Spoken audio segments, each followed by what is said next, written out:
Welcome once again.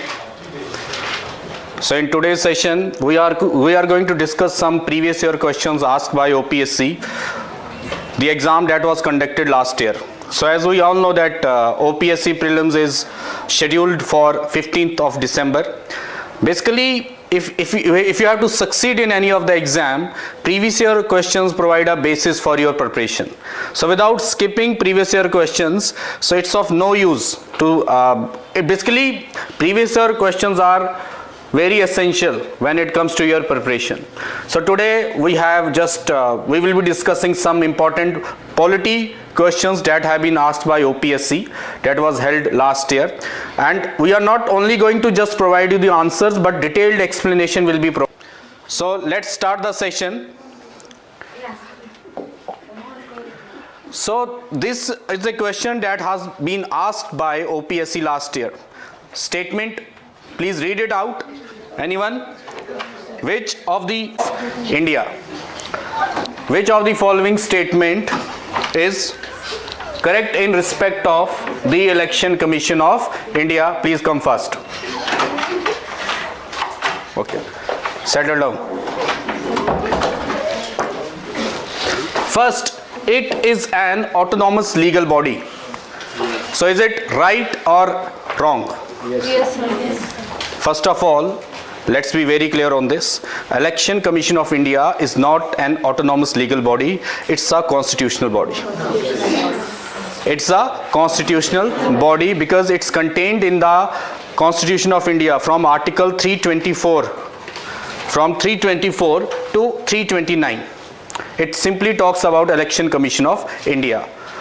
So statement 1, it is an autonomous legal body, totally incorrect. It's a constitutional body. अब ये आपसे पूछ रहा है कि part 15 of the Indian constitution जो है उसमें इलेक्शन और इलेक्शन कमीशन के बारे में लिखा हुआ है. देखिए ये बिल्कुल एक फैक्चुअल क्वेश्चन है. आपको पता है तो पता है, नहीं पता तो नहीं पता.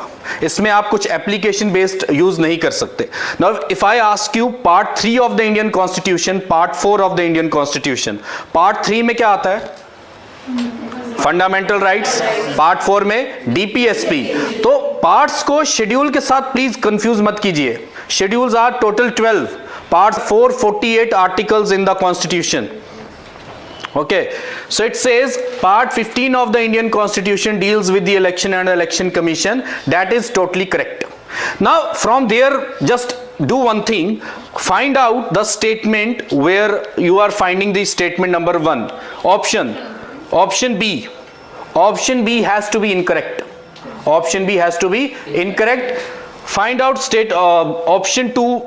Now see, A and D, B and C, they cannot be our answers.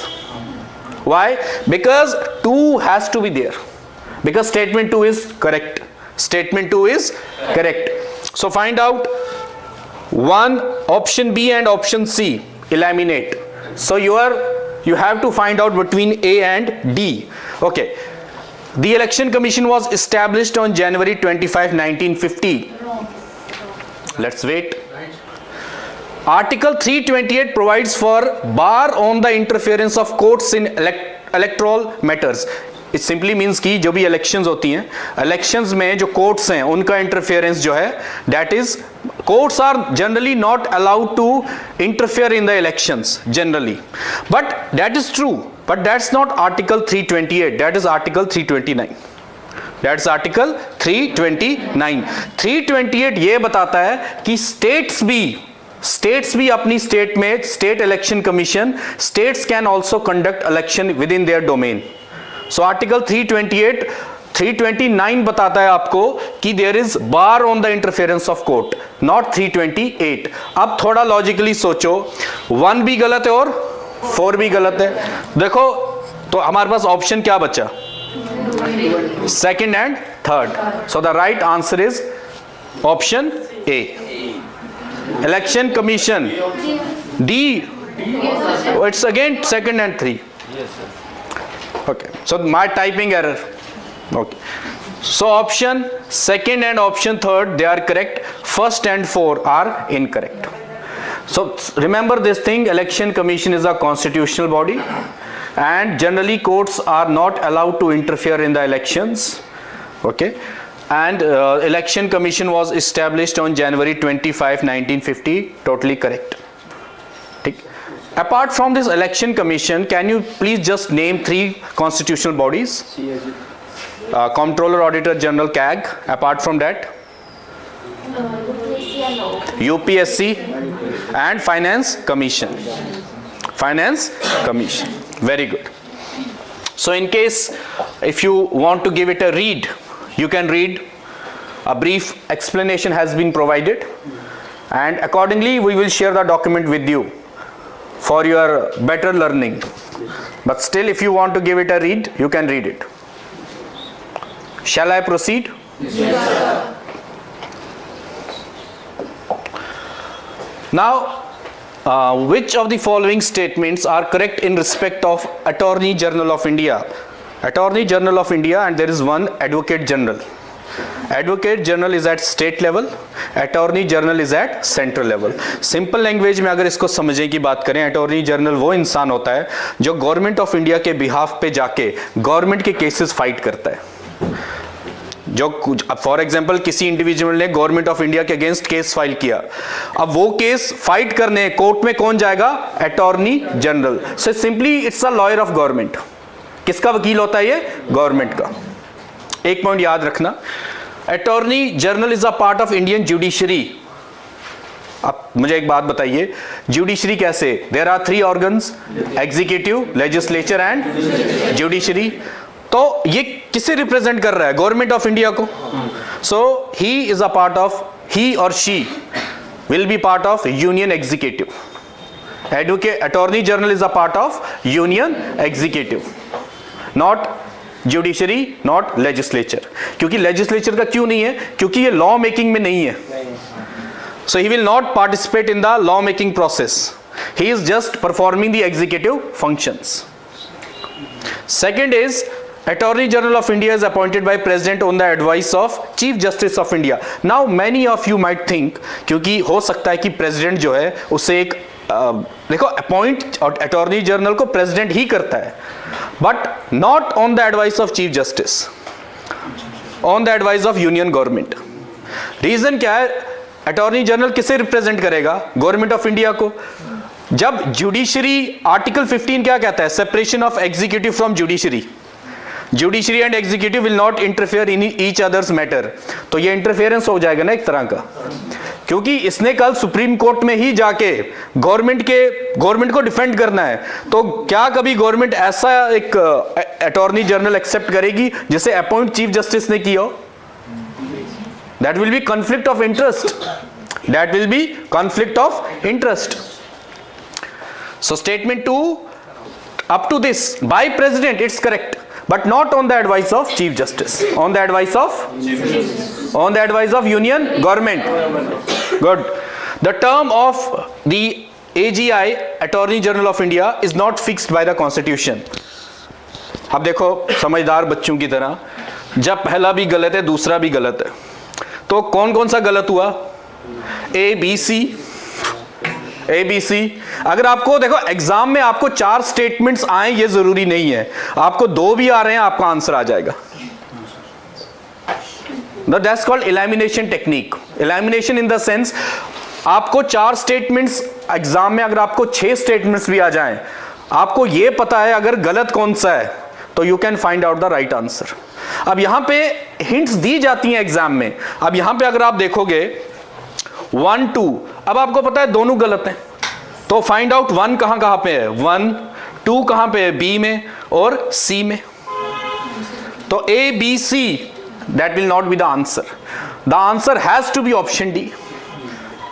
इससे क्या पता चला कि अगर आपको 4 स्टेटमेंट में से 2 स्टेटमेंट्स B पता है, आपका आंसर सही है.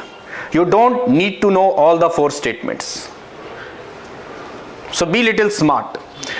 The term of the attorney general of India की जो टर्म होती है, टेन्वर होता है, ये फिक्स नहीं होता है. ही or she can be removed, so nothing is mentioned.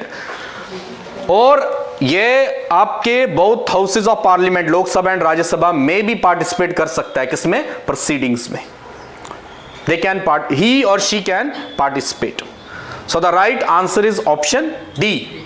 देखो जब आपको 1 2 पता है गलत है तो 1 2 तीनों में आ रहा है तो ये तो आंसर नहीं होगा।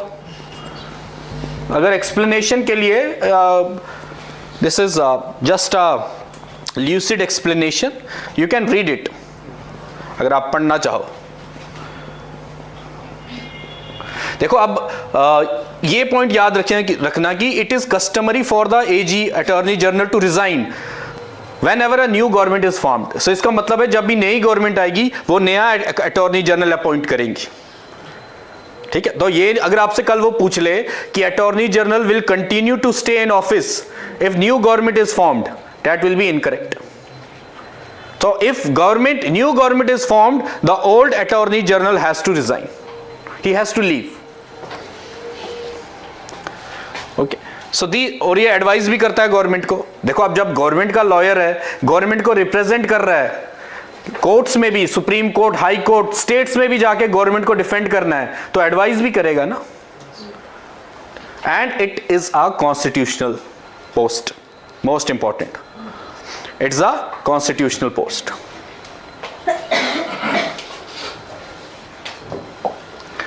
नेक्स्ट देखें, which of the following statements are correct in respect of bills introduced in parliament. जैसे आपको पता होगा कि पार्लियामेंट हमारे versus strength of our parliament 543 at present, but it's 550। पहले 552 था। Anglo Indians that act has अब से वो 2019 के बाद वो सीट्स अब नहीं दी जाती हैं 550, बट आज के टाइम पे कितनी सीट्स हैं? 543, ठीक। अब एक्ट कैसे बनता है? कोई भी अगर गवर्नमेंट चाहती है कि एक्ट बनाना है, नया एक्ट बनाना है, एक्ट बनाने के लिए सबसे पहले बिल इंट्रोड्यूस होती है। क्या होती है? बिल पे डिबेट, डिस्कशन होता है, बिल पे क्या होता है? वोट। जब बिल पे वोट होता है, रेजोल्यूशन पास होता है, बिल क्या बनता है? एक्ट। सबसे पहले देखो मैंने आपको बताया था there is a concept called constitutional amendment bill, there is constitutional amendment act. आप देखोगे एक्ट आज तक टोटल अभी तक देखा जाए 106 अमेंडमेंट्स हुई हैं। कितनी? 106। लेकिन बिल्स उससे ज्यादा होंगी। तो इसका मतलब क्या है कि कुछ बिल्स एक्ट नहीं बनती और जरूरी नहीं है कि हर बिल एक्ट बने, ठीक है। फर्स्ट स्टेटमेंट क्या कह रहा है कि if a government bill is rejected by the house of parliament it amount to vote of confidence. इसका मतलब है कि अगर एक बिल इंट्रोड्यूस की गवर्नमेंट ने और वो बिल रिजेक्ट हो गई तो इसका यह मतलब है कि गवर्नमेंट को अपनी मेजॉरिटी प्रूव करनी पड़ेगी। बट ये बिल्कुल गलत है। बिल रिजेक्ट होने का मतलब है वो बिल एक्ट नहीं बनेगी। बिल रिजेक्ट होने का क्या मतलब है? वो बिल एक्ट नहीं बनेगी। अगर बिल एक्ट नहीं बनी तो इसका मतलब यह नहीं है कि government will lose the majority. Don't think कि गवर्नमेंट ने बिल इंट्रोड्यूस की, वो बिल रिजेक्ट हो गई, अब गवर्नमेंट को फ्लोर पे आके अपनी मेजॉरिटी प्रूव करनी है। नो, सिंपली वो बिल एक्ट नहीं बनेगी, that's it. Be very specific. So statement 1 is incorrect. Statement 1 is incorrect. The government bill introduction in the house necessitates a 15-day notice. जब भी कोई नई बिल इंट्रोड्यूस होती है, अगर आप बुक्स वगैरह पढ़ते होंगे, ये क्लियरली लाइन लिखी है कि बिल का इंट्रोड्यूस होने से 15 दिन पहले एक नोटिस दिया जाता है। 15 दिन प्रायर 15 डेज कि हम 15 दिन बाद ये बिल इंट्रोड्यूस कर रहे हैं। So notice has to be there. Statement 2 is correct. Statement 2 is correct. अगर स्टेटमेंट 2 करेक्ट है तो इसका मतलब है कि ए और सी हमारा आंसर नहीं हो सकते। ए और सी हमारे आंसर नहीं हो सकते। हमारा आंसर या तो बी होगा या तो डी होगा, या बी होगा या डी होगा।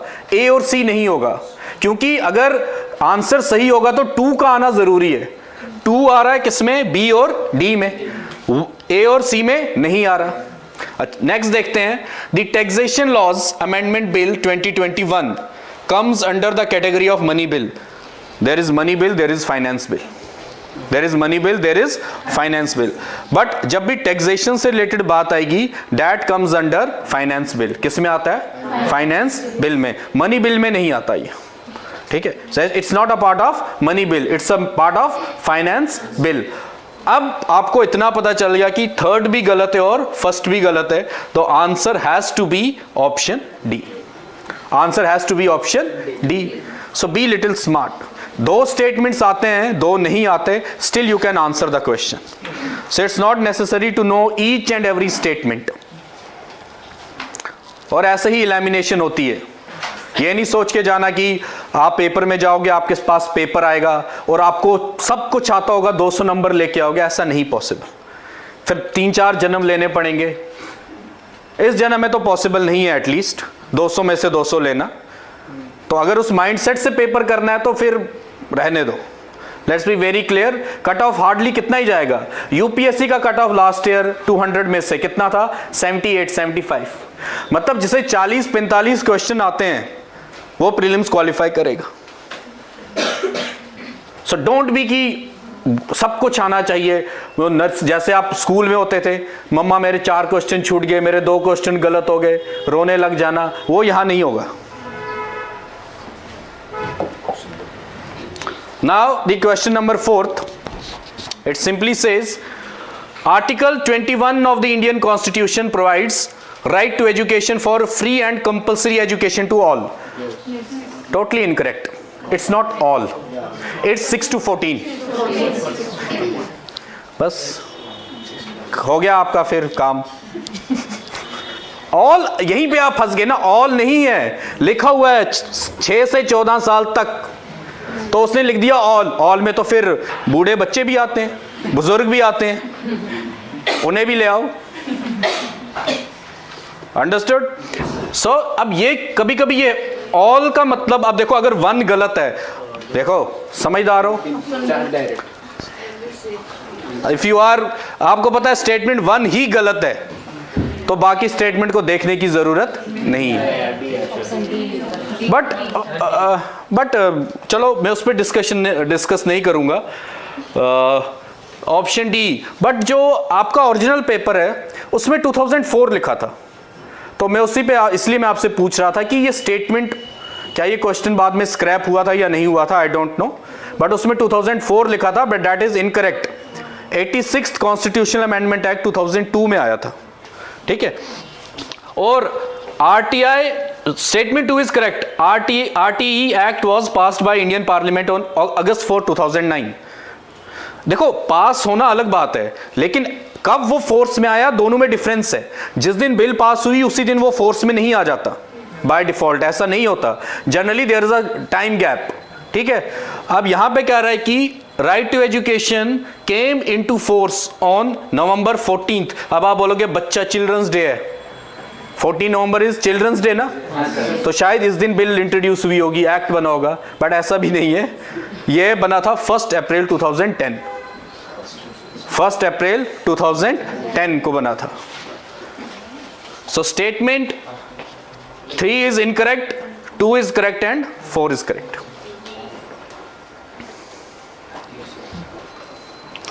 So the best way to learn concept is MCQs. The more you practice, the more you learn, the more you commit mistakes, the more you learn. Right or wrong? Yes, sir. अभी देखते हैं. अब ये तो बड़ा basic सा है, ये भी ओपीएससी ने लास्ट ईयर पूछा था. ये प्योरली ओपीएससी की जो पेपर है लास्ट ईयर प्रीलिम्स का, वहां से उठाए हैं. Who would like to answer this? मतलब कि इमरजेंसी के टाइम पे जो आपके फंडामेंटल राइट सस्पेंड होते हैं, वो जो फीचर है वो हमने किस कॉन्स्टिट्यूशन से बोरो किया था? Option B, Myanmar constitution of Germany. कहां से? जर्मनी से. Option B.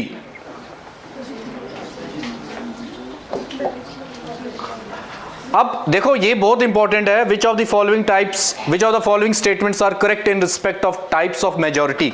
मेजॉरिटी का क्या सिंपल मतलब है? इस क्लास में 30 बच्चे हैं. मैंने आपसे बोला कि फॉर एग्जाम्पल आप लोग लेट्स सपोज कि you are planning a trip. If you are planning a trip to somewhere around, कहीं आप घूमने जा रहे हो, बट क्लास इज डिवाइडेड. हमने कहा चलो वोट कराते हैं. क्या कराते हैं? वोट.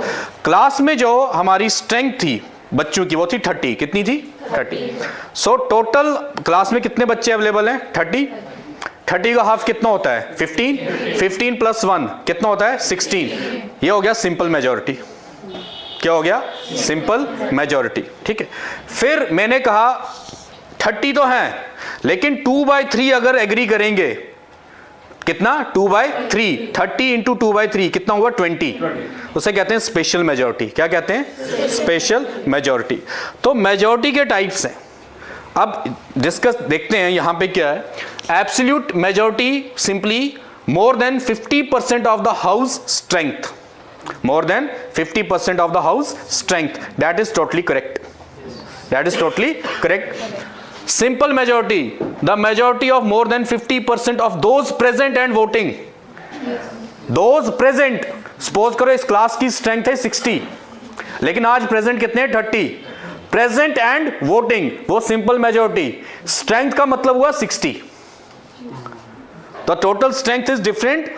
एब्सेंट भी होंगे कुछ लोग, कुछ लोग एब्सेंट भी होंगे। जब वो होंगे, देखो स्ट्रेंथ का मतलब है क्लास के टोटल बच्चे अवेलेबल कितने हैं, what the total number of students in the class, वो एब्सोल्यूट मेजॉरिटी। आपका सिंपल मेजॉरिटी की उस दिन प्रेजेंट कितने थे, उस दिन जो प्रेजेंट थे, प्रेजेंट एंड वोटिंग, वो simple majority. Third is your effective majority. हो सकता है majority of the house effective strength. Effective strength का मतलब है कि सपोज करो 543 सीट्स हैं, उसमें से 10 सीट्स या 13 सीट्स वैकेंट है, उन्हें लेस कर देना। Total strength is 543, 13 seats vacant हैं, या हो सकता है किसी की डेथ हो जाए, डेथ होगी या वैसा कुछ हुआ, उन सीट्स को रिमूव कर देना, उसे हम क्या कहते हैं इफेक्टिव मेजॉरिटी। क्या कहते हैं इफेक्टिव मेजॉरिटी। और कैलकुलेट करना उन नंबर को, उससे कहते हैं इफेक्टिव स्ट्रेंथ। क्या कहते हैं effective strength. The last is special majority, majority of 2/3 members of total strength of the house. देखो स्पेशल मेजॉरिटी क्या होता है, स्पेशल मेजॉरिटी में एक तो आपकी सिंपल मेजॉरिटी भी होनी चाहिए और 2/3 का क्राइटेरिया भी फुलफिल होना चाहिए। तो इस केस में जो आपका स्टेटमेंट 5 है वो इनकरेक्ट है। वो क्या है इनकरेक्ट, क्योंकि ये सिर्फ कह रहा है कि 2/3 member, so it has to be simple plus special. I have given the explanation, you will read it and all your doubts will be cleared. ठीक है, तो यहां से आप ये मान के चलिए statement, sorry option D is the right answer. Option D, option D is the right answer, and for explanation you can read it. So just give 1-2 minutes and try to read it.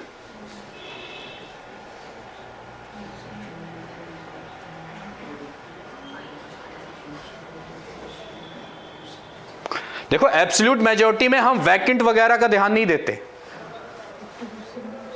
मतलब कि जो vacant seat है उनको भी count किया जाएगा। किसमें absolute में। इफेक्टिव में उन्हें एक्सक्लूड किया जाएगा।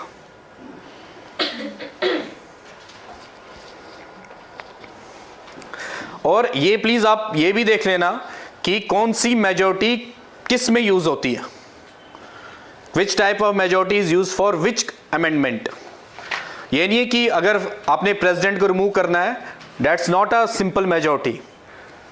प्रेसिडेंट को रिमूव नहीं, जिसे इंपीचमेंट कहते हैं। क्या कहते हैं? So it's not a very basic process, it has to go through lots of deliberations. ठीक है, तो कॉन्स्टिट्यूशन में अगर कोई भी चेंजेस करने हैं, सो हर चेंज के लिए एक अलग अमेंडमेंट है। सो it's not fit for all कि हर एक चेंज के लिए सेम अमेंडमेंट एप्लीकेबल नहीं होगी। So you have to think about it. अब जैसे फॉर एग्जाम्पल यहां पे आप देखिए, आप इसे थोड़ा रीड कीजिए।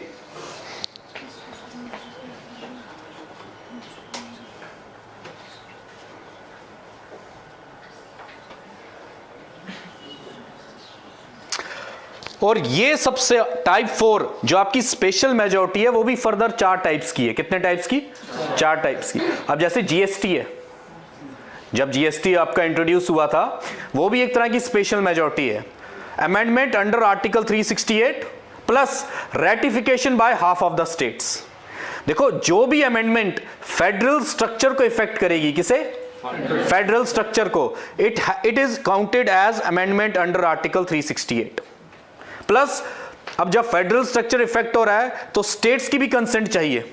जो जितनी इंडिया में स्टेट्स हैं, अगर उसकी हाफ स्टेट्स ने भी कहा we are accepting this amendment, तो that's called ratification by half of the states.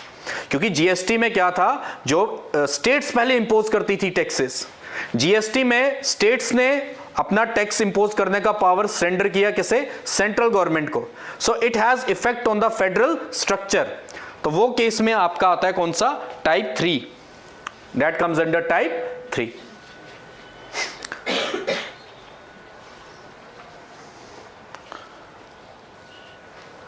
So that comes under type 3, and type 4 article amendment 61, article 61, that's called impeachment of president. And so this was all about today's session, and we will continue this series. So see you next time. Thank you very much. Thank you, sir.